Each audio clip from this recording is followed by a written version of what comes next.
Stando assai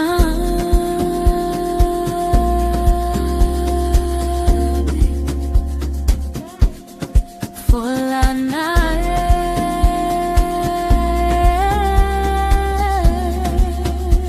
Chill with it. Yes, feeling away. I'm dying for you. In the quiet of the night.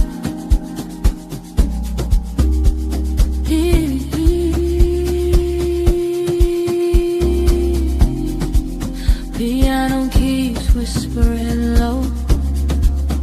Let the rhythm take us slow. High, this life is sweet now. From the streets to the sweet now. For la, in the groove we stay. Stando, I don't go away. Let the piano play. We never fade away.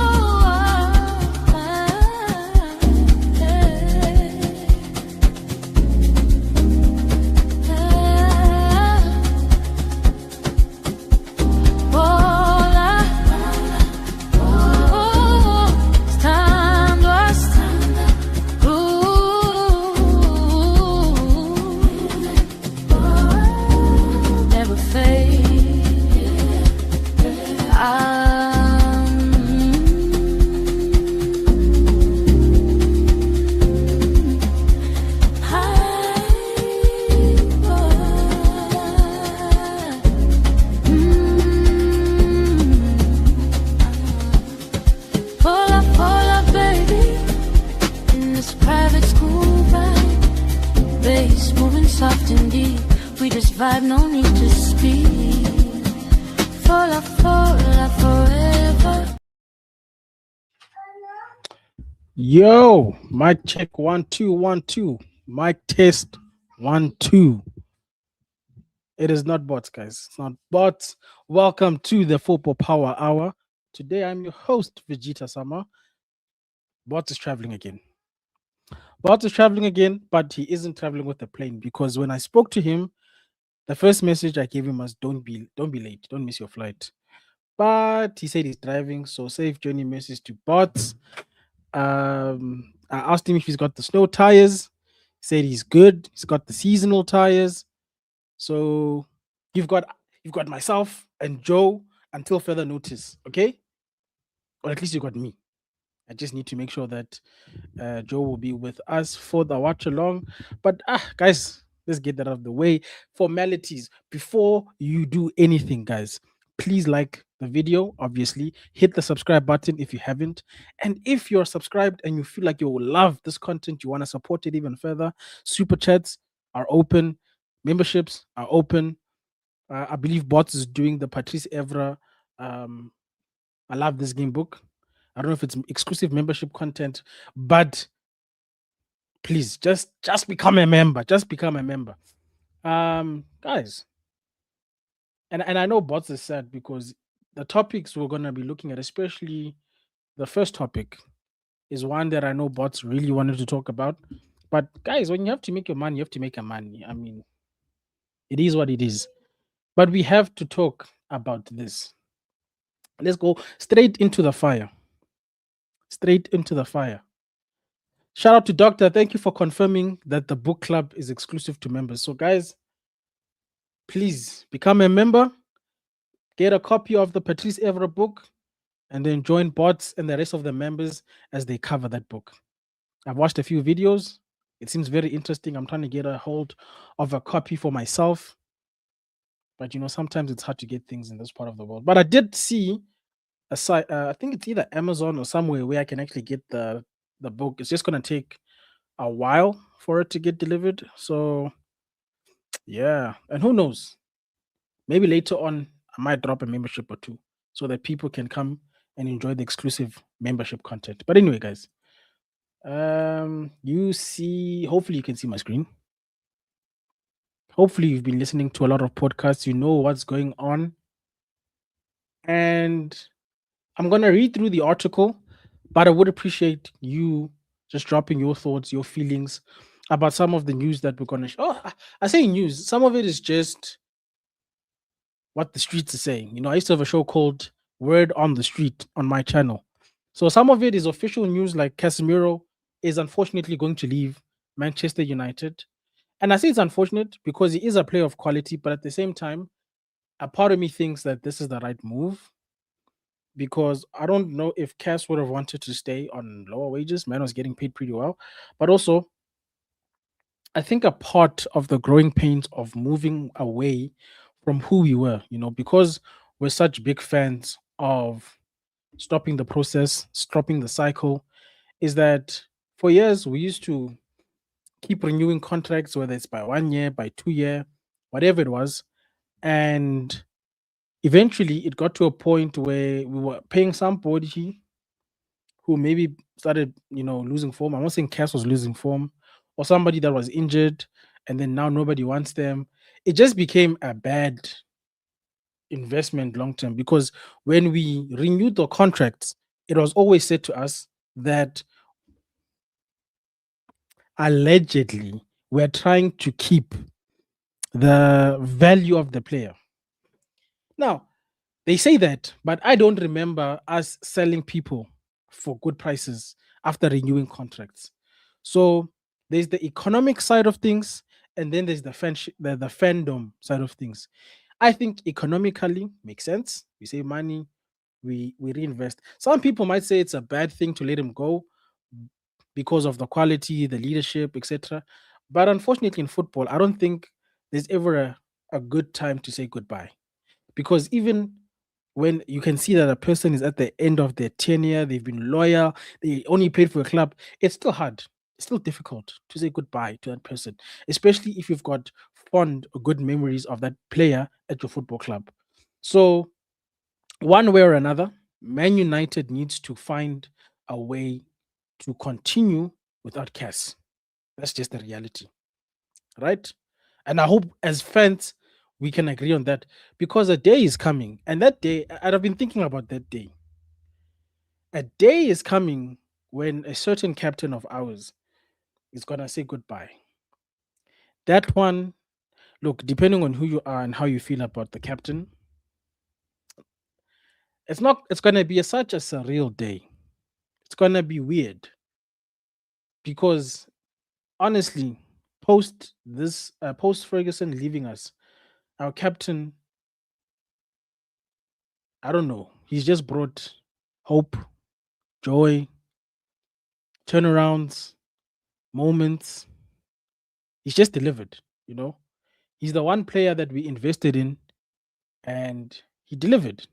So some people feel the same way about Cas. I mean, the way I feel about Casemiro is economically looking back, it doesn't make sense that we paid what we paid Real Madrid. It doesn't make sense that we put him on the wages that we put him in.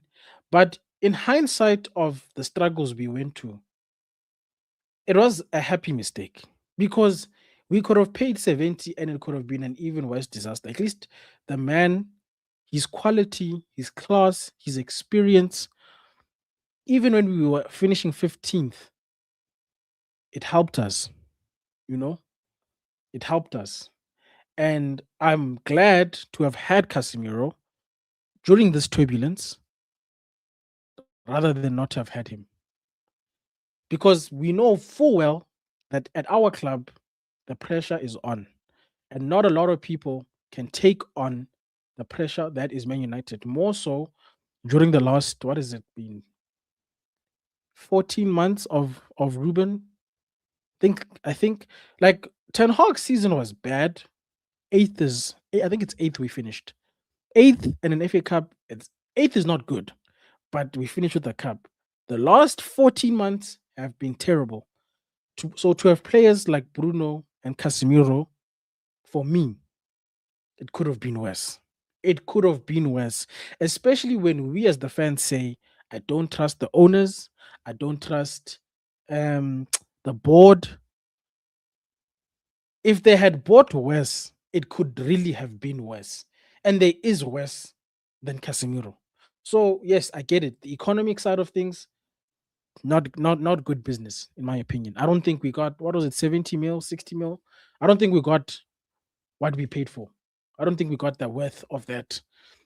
But I still enjoyed watching Casemiro boss the midfield, showing us his technical ability, some of the goals he scored for us, the passion he showed for us. That's another thing that we always cry about, players that actually want to be here. And I can truly feel and say that Cass wanted to be here. He was a model professional and he wanted to play for the club. Now, whether his ability limited, or not rather his ability, but his regression limited what he could have been for us, it's fine. But anyway, let's get into the article because we've got other stories to cover. But while I'm reading, please drop your comments, and I'm gonna come back to all the comments later on and just read that with and just go through your comments and your thoughts. And then, of course, later on, I'll open up the lines for anybody who wants to pull up and give their thoughts on the stories we're gonna cover today. And then, yeah, we'll call it a show after that. I think we've got happy hour today.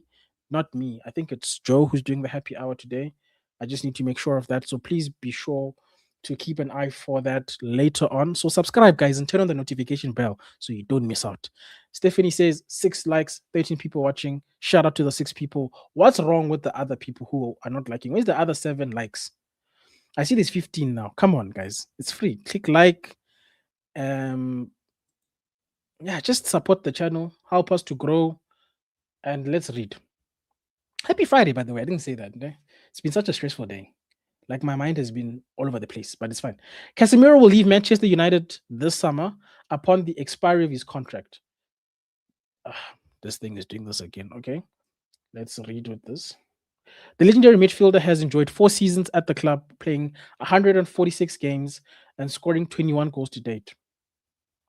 A serial winner, Casemiro was unveiled at Old Trafford in August 2022 and quickly became a fan favorite due to his combative nature and ability to score goals at crucial times. The Brazil captain played a major role in helping United to win the 2023 Carabao Cup, scoring a header in a colossal performance against Newcastle United. The 33-year-old also won the Emirates FA Cup in 2024. Supporters will have the opportunity to recognize Casemiro's contributions at the final home game of the season against Nottingham Forest. Casemiro said, "I will carry Manchester United with me throughout my entire life. From the first day that I walked out at this beautiful stadium, I felt the passion of Old Trafford and the love that I now share with our supporters for this special club. It is not time to say goodbye. There are many more memories to create during the next 4 months. We will have a lot to fight for together. My complete focus will, as always, remain on giving my everything to help the club succeed." And I think that's the end of the announcement. So, look, like I said, I feel like this guy, the guy who loved the club, guy who was a model professional, a guy who tried his best, even if some people feel like his best wasn't enough. Okay, so I know there are differing opinions, but like I said, I am happier for having had Cass than not having him. Especially when we see the kind of draws we've had, the kind of attitudes, the kind of people we've had to let go. I can honestly say that I reciprocate the love that Cass has for the supporters, and I will always speak highly of him. And yeah, man, I hope he succeeds wherever else he goes. I don't know if he's gonna continue playing or if he's planning to retire anytime soon, but hopefully he gets to enjoy that next part of his footballing career. Thank you for the memories. At least you left with 2 cups, nyana, 2 cups, something, you know. And it's a shame, you know, because I feel like people like Casemiro are built for one thing and one thing only, and that's to win. So unfortunately, he came to this club at a time where winning just isn't a priority, and we have to deal with so many other nonsense that we can't do the winning, unfortunately. So shout out to you, Cass. Let me just read the comments. Kefini says, "Don't trust the process then." Sorry, couldn't resist. Shout out to you, Stephanie. Kenny Fan TV says, big up Uncle Miro. Yes, big up Unks. Ba, ba, ba, bam. Kenny says, I look like a football scholar. Hey, bro, I just got glasses. Is it the glasses? It's the glasses. Shout out to Javed who says, hey, Vegeta, shout out to you, my bro. KG Sky House Sports says, King Cass to gift us an Arsenal win. Hey, bro. Arsenal fan in the building. Probably here to see us not be happy about these news, some of us. Stephanie says, interestingly enough, Carrick made over 400 appearances for United and 24 goals. Cass has a chance to beat that goals tally in only a third of the time, in only a third of the games played. Not bad for a non-prolific goal scorer. Hey, true. I mean, some of the strikers Holland couldn't even score those goals. You know, some of our strikers Ireland couldn't score those goals, but a midfielder was scoring goals. Hey, shout out to 80s Football Waffle Man. Thanks, bro, for the support.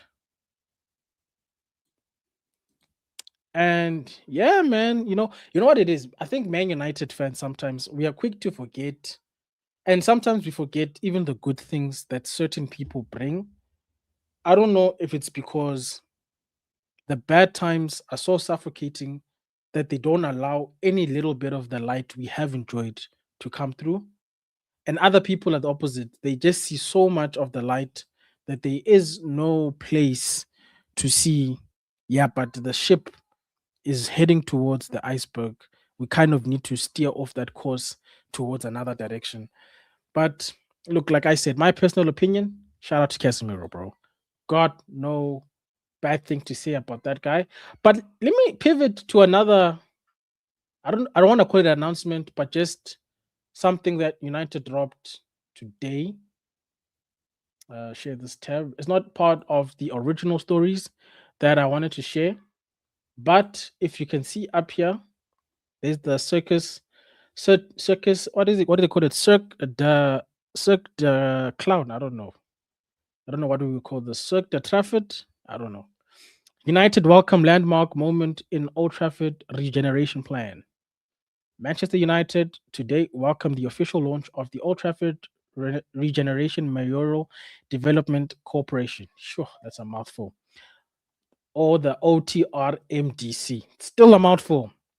A major milestone in the journey towards a new world-class home for the club and a vibrant district around Old Trafford. The OTRMDC will be the driving force behind the transformation of the 370-acre Old Trafford area, supporting the delivery of more than 15,000 homes and 19,000 jobs, improved public spaces, and significant infrastructure benefits for supporters, residents, and visitors. Crucially, it also supports the ambition for a new 100,000 capacity stadium for Manchester United, which will set a new benchmark for fan experience and atmosphere. The developments are expected to add over £7 billion per year to the UK economy. Are they saying anything about dates to build the stadiums? No, they're just telling us about they're going to build all of this. I think the highlight probably of that article was 7 billion British pounds. 7 billion British pounds. Hey, shout out Kenny fan, bro. Who knows? Maybe I'll join you over there. This might be a short stream. Who knows? I always say that, and then I look back and it's like 2 hours later. But shout out to you, my bro.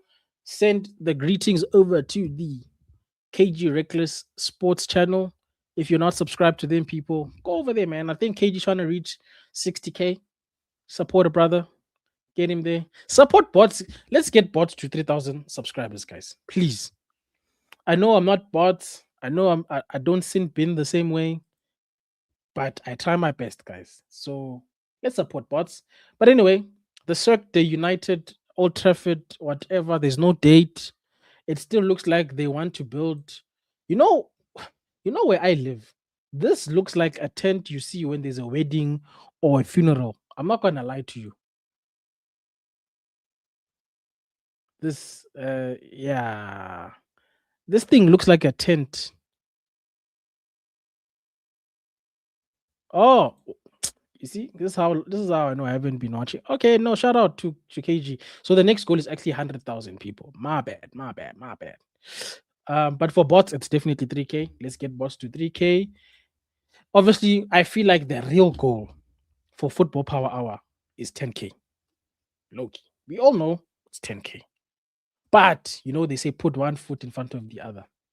But anyway, people, do you care about this United welcome landmark what thing about the circ, the Old Trafford that's gonna hold apparently 100,000 supporters? You know, I was watching a stream today and it was talking about stadium attendance and the importance of match days, especially in light of the fact that United isn't in any competition besides the Premier League, and just the sheer consequences of not um, hosting games, essentially.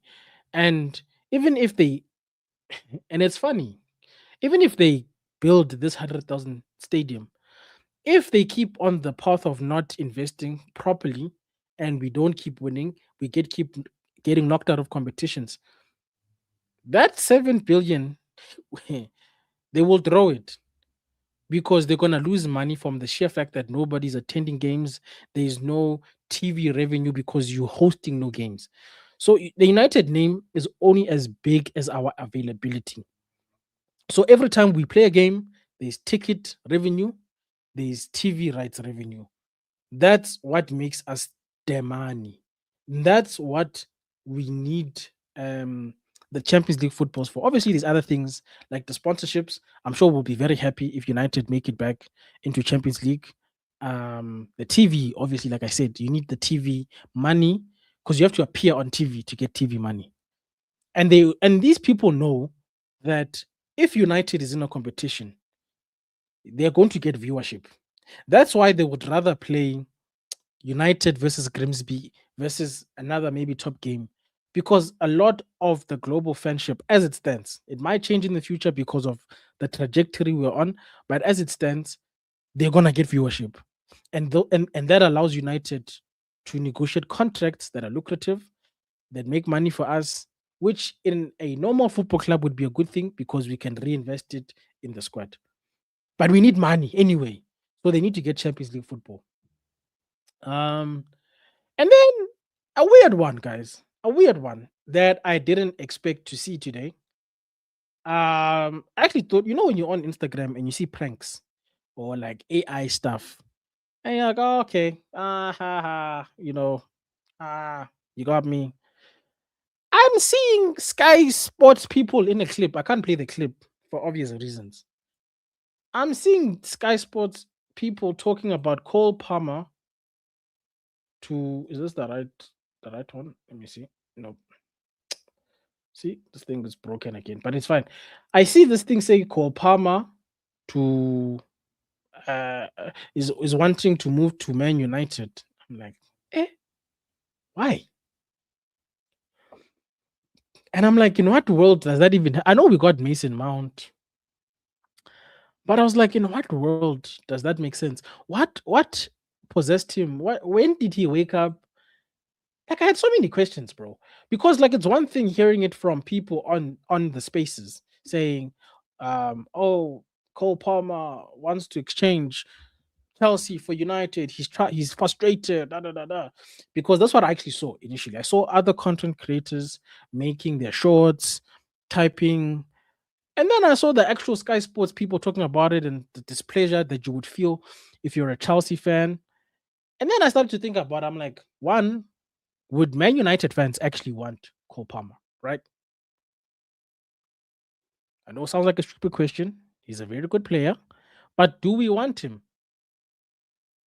And then I saw news articles saying maybe they are just testing the waters with the idea of a Cole Palmer because, of course, we know that Bruno Fernandes is looking to leave soon, whether it's this summer or the next summer, because apparently, just to bring in the Bruno thing into this, the club is asking Bruno maybe just one last dance. We can't lose you and Casemiro at the same time.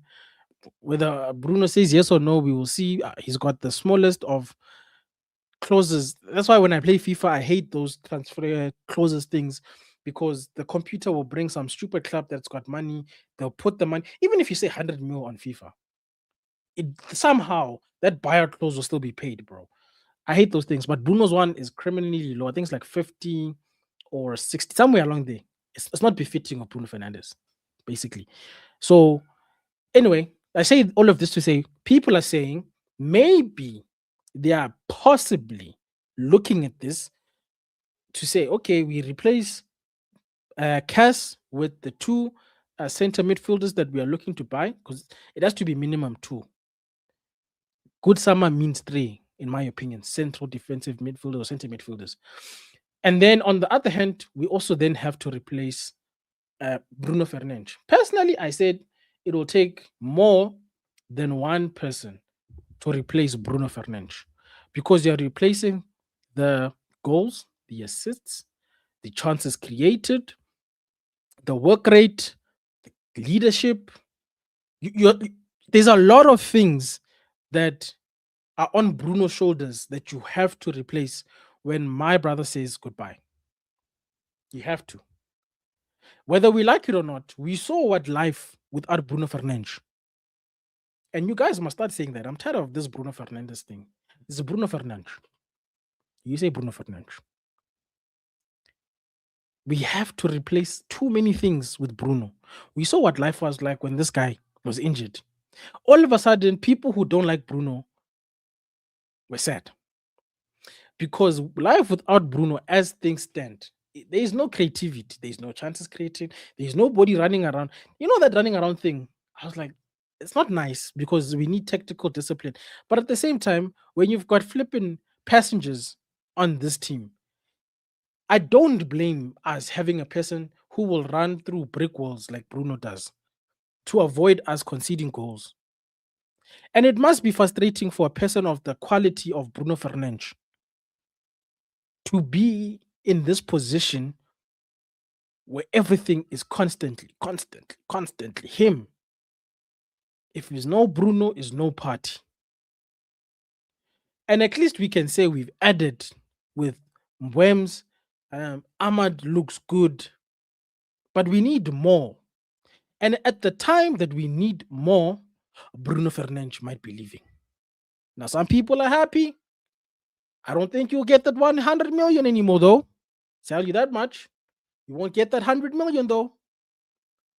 But some people, obviously, like I said, bro, for me, the day Bruno leaves, I'm going to be chilling and I'm going to be playing, that song they played on, I don't know which first movie it was, when Paul Walker had passed, the Wiz Khalifa song, it's been a long day. Can't sing, but that's the song that's going to be. And I'm going to just be chilling there and be like, yeah, bro, it's going to be long. And look, granted, we've had a lot of superstars that even supersede Bruno at our club, and we've survived. But to a degree, what helped us to survive was when we lost Rude. We had people like young Rooney and Cristiano pulling up. We were still winning. When we're losing people like Casemiro and Bruno Fernandes, it's bleak, because we are not winning. Really. I think this season is an off season for the entirety of the league.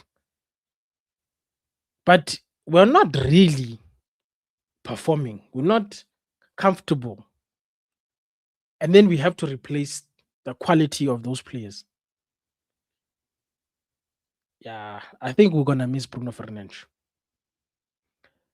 But anyway, tell me about the Cole Palmer one. How do you guys feel about Cole Palmer? Do you feel like Chelsea's trying to scam us? That's also a possibility. Somebody was talking about injuries, right? Cole Palmer has been injured a lot of recent. We have another Chelsea player that pulled up that's been injury prone himself. Looking a little bit better. Touch wood. He's looking a little bit better these days, but is it a scam from Chelsea?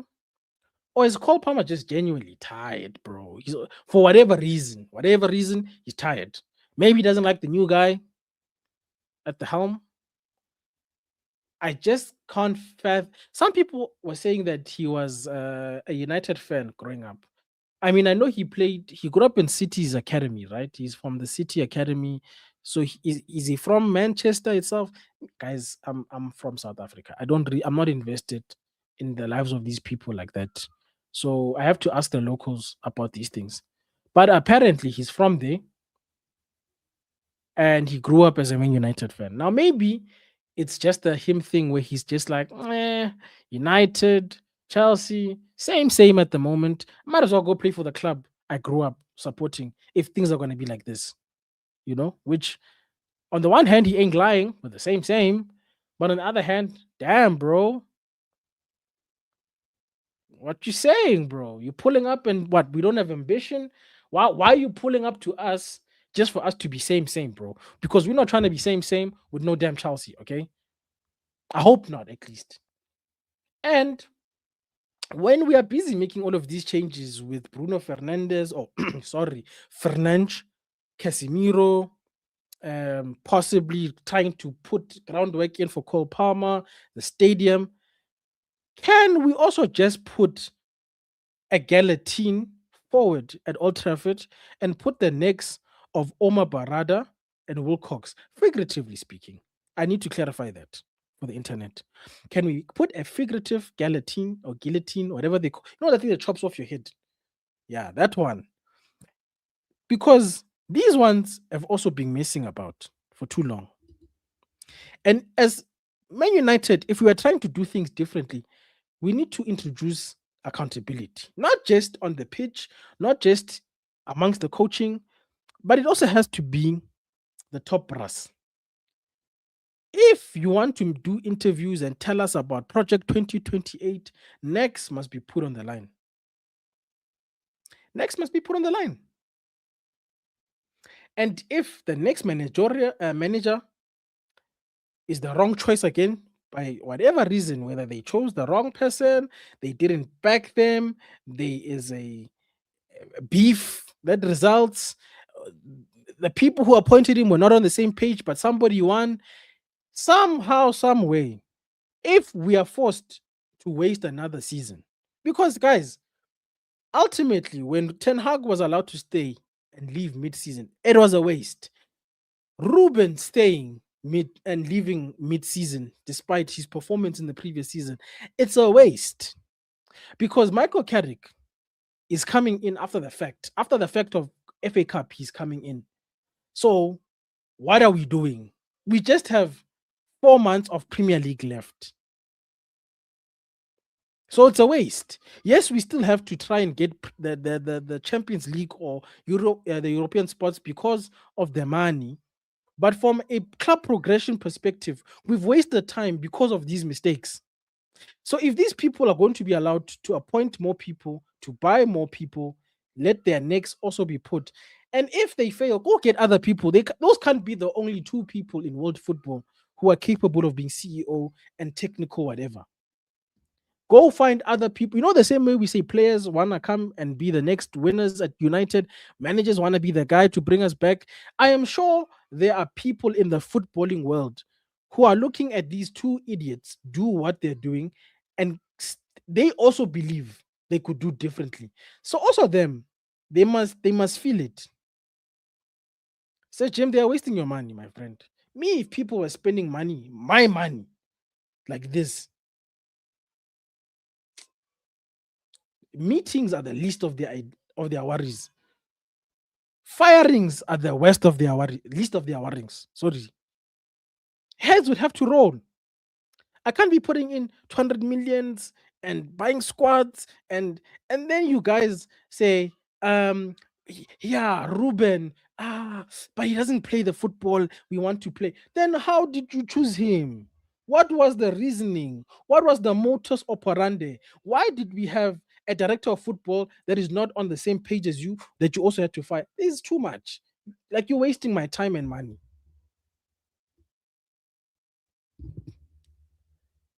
Anyway, Stephanie says Cole Palmer talk is distracting us from the real objective of two center defensive midfields.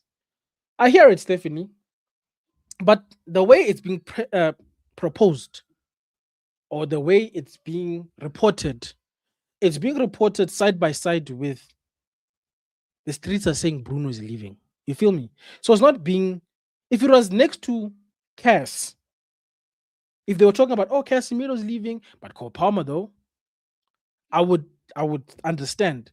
But for the mere fact that people are asking questions of, can Cole Palmer fill Bruno's shoes? Will Cole Palmer be the guy to replace Bruno? Bruno wants to leave. That seems to be the relationship. And that's what I'm seeing. I feel like they're looking for him as a number 10 replacement, which, whether we like it or not, Casemiro is leaving. So we need to what you might call it, we need to replace. We already need a CDM. Now we need two CDMs, right? And I think that's why they got 3 targets. I think Baleba is gonna be one of them, and I think the other CDM will be down to Wharton or Elliott, personally.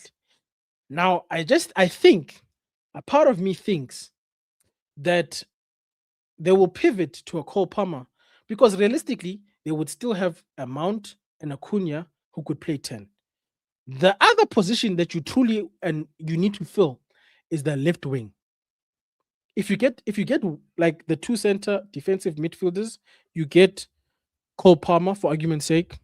I'm not saying we should get him, and that's 3 players, right? Center, yeah.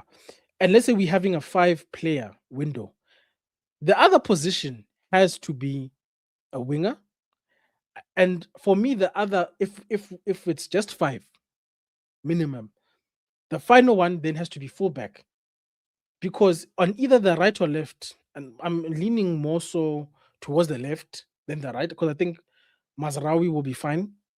I don't know about his backup, but on the left, I feel like Dorgu, we've seen, is better for us for moving forward. Luke Shaw can't keep playing there indefinitely, so we have to get a fullback on the left, right? So those are so the midfield part, whether we like it or not, we're gonna have the 2 holdings that we need to buy. Even with Maino, in my opinion, you still need options if we want to go back to who we are and compete on all fronts, right? You're still gonna want to have 2 center midfields with Kobbie, and you're going to need one more number 10, because when Bruno leaves, you're just gonna have Mount, who's always injured, and I think Cunha's natural position is the 10. That's still not enough. We've seen it's not enough. So you're gonna need to add a third 10. And look, I don't think it's the worst thing in the world to have, if Cole Palmer stays fit, because we're not gonna pretend like Cole Palmer is not a quality player. Cole Palmer, Mateus Cunha, and Mount competing for the 10 or interchanging, because I think we also forget to a degree that it's also as important for us to be able to field Cunha but bring on Cole Palmer, or vice versa, because it works on the mental. People often speak about how the sub affects not just the opposition, I mean, not just us, our team, but also the opposition team. If we have been running for 60, 70 minutes and a player of a good quality is also coming on, it's a problem for them. So it's not a bad thing. Now, I see you say Ahmad is perfect for the 10 if Bruno leaves. I don't think so, personally. I've seen Ahmad play in the center and I didn't like it. I've enjoyed Ahmad more so. I feel like he's comfortable in the wing. Could he learn to play the 10 is a different question. But I feel like right now, Ahmad and Mbuemo should be competing for the right. Because as much as it's nice to have the right winger, I want to have a backup to my right winger. Right? And for me, like I said, if we want to be the Manchester United we knew, I need to have an option off the bench that worries people just as much as my opening act. If I'm playing Ronaldo and you see Wayne Rooney coming on, it's not a good day either way. If I can fit them both on the same pitch, happy days. But the goal should never be when I'm building this squad to fit all of my good players onto the field. Because football clubs that do that make the mistake of them not having an effective bench, right? And we saw guys when Ruben had to cope with the losses during the AFCON and injury, how much of a difference having quality. I mean, you saw the last game against City, having Cunha, bruh, we had Cunha on the bench, guys. We had Cunha. And look, I've been a critic of Mateus Cunha, yes. I've been a critic. I've been skeptical of the guy, honestly. But I was impressed with his response to coming off the bench. Thank you. I was impressed with his response. And I don't want to put somebody onto the pitch who will bring down the quality. So that's what I'm saying. I understand. Okay, Ahmad, because you know what it is. I think it's like what you're saying, Stephanie. There's a real fear that if we buy a Cole Palmer, we only get one CDM, which in and of itself also becomes a mistake because that's also short-termism. For me personally, if United gets to the Champions League and there's money to spend, the same way we threw money at the forwards, I will be more than happy if you throw it into the midfield. And I won't be mad at a Cole Palmer if we don't get robbed, which it's Chelsea. They like to rob us. They like to rob anybody who is willing to take off. But I feel like with Cole Palmer, it's different because I don't think they want to sell him. I think it's more so the player is wanting, he's talking about it. It's not concrete. You get me? But if I had to imagine it, in my head, it makes sense to acquire two center midfields, a number 10, a left wing, and a right wing, and a left back. Now, if we're going to the 6 minimum, I love it because what the 6 allows me to do is that get me 2 wingers. Get me 2. No, wait, I don't need 2 wingers because I can play Dorgu and my new, and what I actually need is 2 left backs. 2 left backs. Or 2 fullbacks. I think you're right, Stephanie. 2 fullbacks. Because that would be the cherry on the top. I think I need a minimum of 1 fullback, a minimum of 1 winger, a minimum of 3 in the middle. And 2 of those middle have to be central midfield. Have to be. Because then I've got 3 central midfielders, so I can play 2 and 1 is a backup in case something happens, plus academy. You see what I'm saying? So whoever is on the bench between Kobbie and the other 2 guys, plus academy. Because we have to get good at squad building, not at 11 building, squad building. And yes, the foundation of squad building is what are the gaps in the starting 11? We get the best quality for there. And then we say, what are the gaps on the bench? Again, even if it's not the best, because the best is like a red jewel, there's not a lot of them, right? So if we filled the 11 with the best we could find, there's nothing wrong with the level below that. Because what we want is for that person to either have the potential to get to the best, but at the very least to maintain the levels when they come onto the pitch. And then behind that, you want to also then open up a pathway for your good academy players to be in the wings so that if starting 11 and bench are out, you pull them in as reserve. And we pull them in with the understanding of, hey, buddy, you're not going to be here for a long time, just a good time. But if buddy takes his opportunity and runs with it, then all the better, because then it means now we've got a player we've been growing that's also coming in. And that for me, that has to be the essence of squad building. Because people should never ever feel comfortable playing Man United. It shouldn't be, Casemiro got a red card, dead food. We can get at them. It should be Casemiro got a red card. Yeah, but now they're bringing on Wharton. And guess what? Anderson is on the bench to support them in the second half. And I don't know, give me an academy player. I don't watch the academy. Give me an academy player. Now that academy player is also dunking on their head tops. Now what? And a part of winning football is to strike fear. Because once you've bought the fear into people's hearts, I mean, look at City. I think to a degree, the fear element of playing Pep in his teams is gone. And you can tell in the approach of opponents. If you can buy fear, people don't feel comfortable playing Arsenal anymore. Maybe us, United fans, we just don't allow ourselves to ever be scared of an Arsenal, which is good. Don't be scared of Arsenal.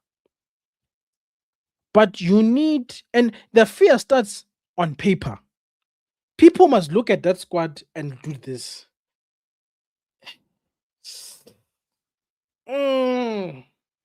But they must try to have a plan of a backup plan of a back. They need to have contingencies of Batman-esque levels when they're approaching us. And you don't do that by saying, yeah, but I like this guy here. That guy can also be on the bench. That's what I've learned throughout this journey. My favorite player can be on the bench. If he's as good as he is, fantastic. It means I've got a strong bench.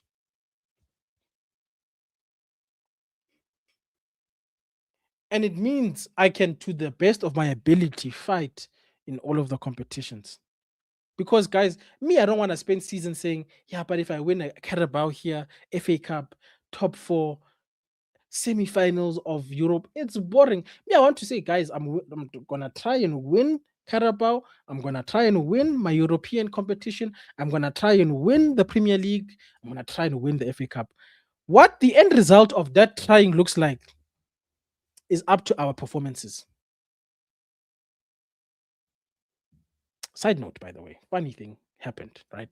I was playing because I'm just looking at these comments about Pep and City. I was playing EAFC 26, right? And I'm playing, the thing where you can jump into the actual season and play the games with the current squads and all of that. And I was playing City, and I was trying to replicate the same scoreline. Ended up winning 4-2 instead of 2-0.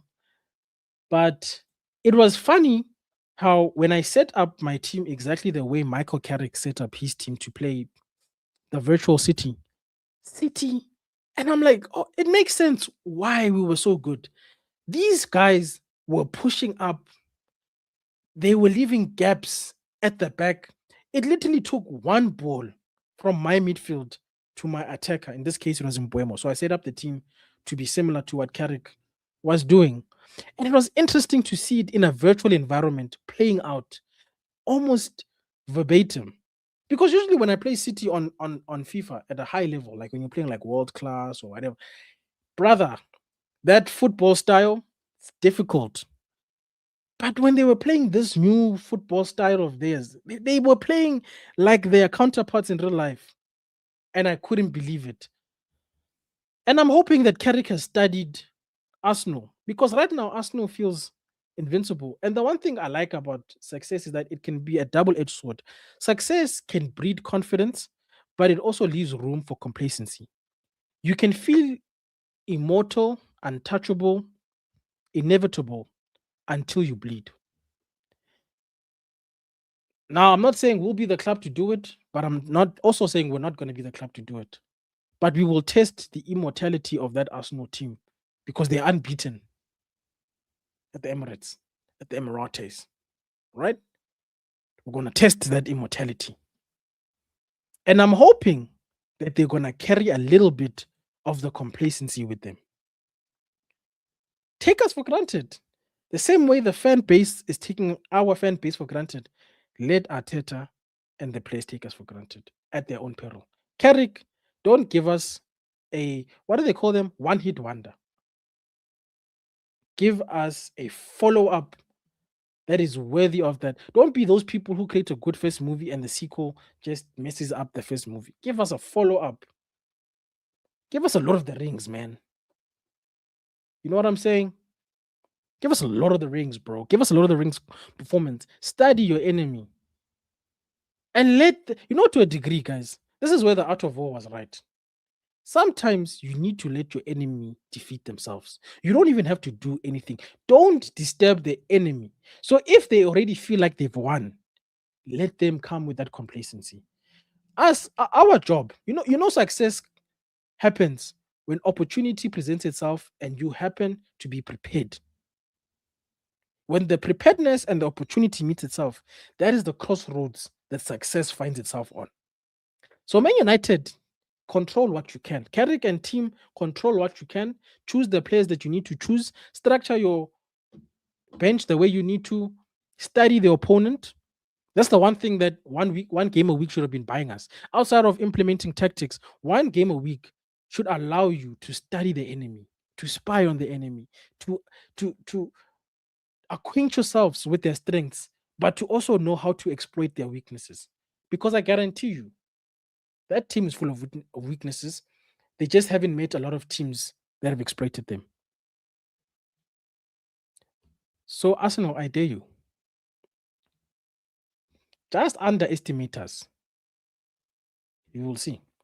Yale says, I think we are confident ahead of this Arsenal game. City were really bad against us, and they were the worst against Bordeaux. I think our win is a false reality check. Wait, I think our win was a false dawn. Okay, a reality check against Arsenal. Yale, I think it could be.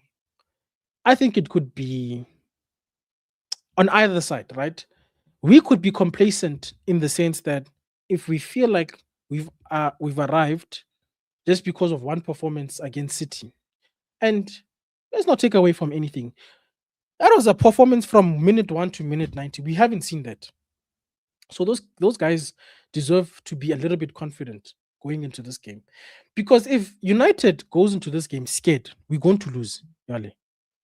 Even if there's a possibility of losing, we need to be confident to a fault.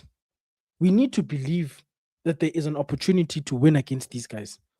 And we must test these people's immortality and make them bleed. We must make them realize that they are mortal. That's it.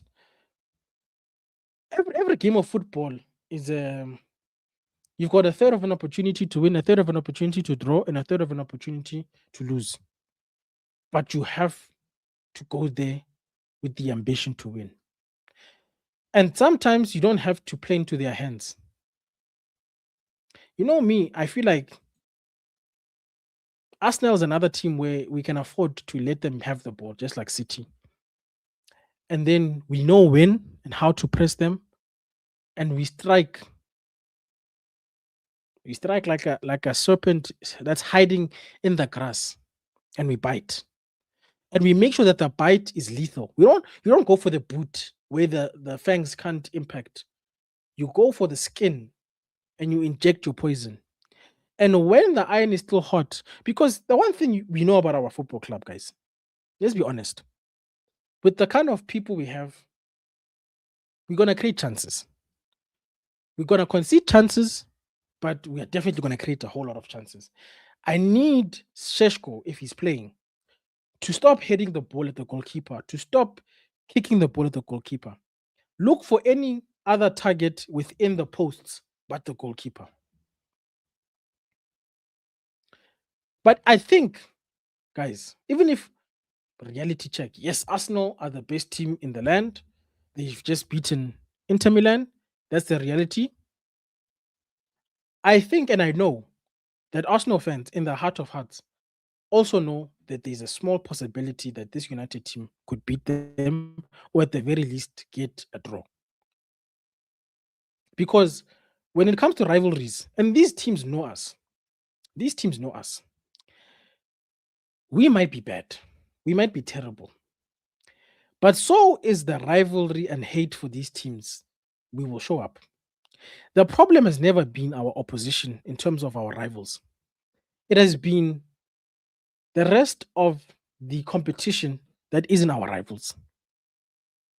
We don't have an approach. Even if we lose against Arsenal, I think the true barometer will always be the teams fighting in and around us and below us, because we fail to pick up points against them when it's most crucial. Arsenal is about bragging rights.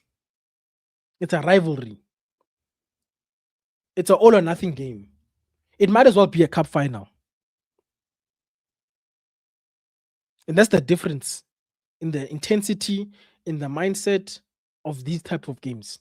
So that's why I'm a little bit optimistic going into this.